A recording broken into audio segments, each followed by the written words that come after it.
আসসালামু আলাইকুম, আমি তালহা জুবাইর রিয়াদ রয়েছি আপনাদের সাথে। তো আপনি হয়তোবা ছবি তুলতে পছন্দ করেন এবং এই ছবিগুলো এডিট করেন। এই ছবিগুলো এডিট করার ফলে কিন্তু আপনার ছবিটা অনেক প্রফেশনাল দেখতে হয়। তো এরকমই আমি কিছু ছবি তুলেছিলাম এবং এডিট করেছিলাম, তাও আবার স্মার্টফোনের সাহায্যে। তো এই ছবিটা দেখে হয়তোবা বুঝতে পারছেন এই ছবিটা কেমন হয়েছে। তো আমি সাধারণত মোবাইল ফোন দিয়েই এডিট করি। তো এই মোবাইল ফোন দিয়ে কিভাবে এডিট করবেন ছবি, সেটাই আজকের এই ভিডিওতে দেখাবো।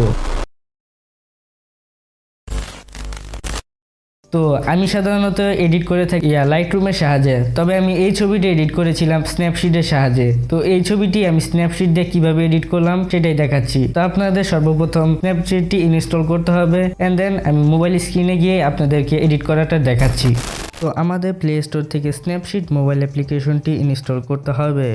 তো ইনস্টল করার পর আমরা এখান থেকে ক্লিক করে ওপেন করে নিব। তারপর এই প্লাস আইকনে ক্লিক করে আমরা ছবিটি ইম্পোর্ট করব, যে ছবিটি আমরা এডিট করতে চাচ্ছি। আমি এই ছবিটি ইম্পোর্ট করব, তো সেই ক্ষেত্রে আমি আরেকটা সিম্পল বুদ্ধি দেখিয়ে দিচ্ছি। সেটা হচ্ছে এখান থেকে সেন্ডে ক্লিক করব, তারপর এখান থেকে আমরা চলে যাব স্ন্যাপশিট এই আইকনটিতে। তারপর দেখতে পাচ্ছেন আমাদের ছবিটি কিন্তু ইম্পোর্ট হয়ে গিয়েছে। তো তারপর নিচে টুলবারে ক্লিক করে আমরা প্রথম অপশনটিতে ক্লিক করব। তারপর এখান থেকে আমরা কিছু বেসিক কারেকশন করব। তো আমি আমার ছবি অনুযায়ী আমি সেটিংগুলো অ্যাপ্লাই করে নিচ্ছি।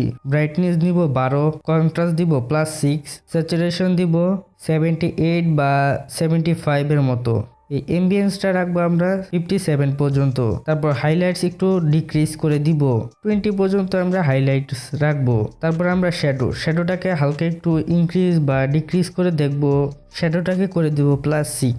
তো শ্যাডোটাকে রাখবো আমরা +3-তে। তো তারপর আমরা ওয়ার্মটাকে হালকা একটু ইনক্রিজ করব +1 এর মতো, এর বেশি করব না, তাহলে কিন্তু আমাদের ছবিটা অন্যরকম হয়ে যাবে। তো তারপর আমাদের বেসিক কারেকশন শেষ। তো তারপর আমরা নিচে টিক মার্কে ক্লিক করে দিব। তো আমরা যদি ছবির উপর ট্যাপ করে ধরে রাখি, তাহলে আমরা ছবির বিফোর এন্ড আফটার লুকটা দেখতে পারবো। তো এইভাবেই কিন্তু আমাদের ছবিটার মোটামুটি একটা বেসিক কালার গ্রেডিং হয়ে গিয়েছে। তো তারপর আমরা টুলে যাব, তারপর এখান থেকে সিলেকশনে যাব। যেহেতু আমাদের এই আকাশ অংশটুকু কিছুটা হলেও ব্রাইটটা বেশি রয়েছে, এই নিচের পানি এবং উপরের আকাশটা কিন্তু মোটামুটি একটা মিলেছে, বাট এই জায়গাটুকু মিলেনি। তো এই জায়গাটা আমরা কি করব, তো আমরা এখান থেকে এখানে একটা সিলেকশন নিব, এখানে জাস্ট ট্যাপ করব, তাহলে একটা সিলেকশন চলে যাবে যেখানে আমরা ব্রাইটনেস কমিয়ে, তারপরে কন্ট্রাস্ট বাড়িয়ে, স্যাচুরেশন বাড়িয়ে কমে জাস্ট অ্যাডজাস্ট করে নিব। তো হ্যাঁ, বাস এটুক দিলে আমাদের ছবিটি হয়। তো তারপর আমরা টুল বারে গিয়ে ভিনটেজ এই অপশনটিতে ক্লিক করব। তো এটা থেকে আমরা ব্রাইটনেসটাকে বাড়িয়ে ছবির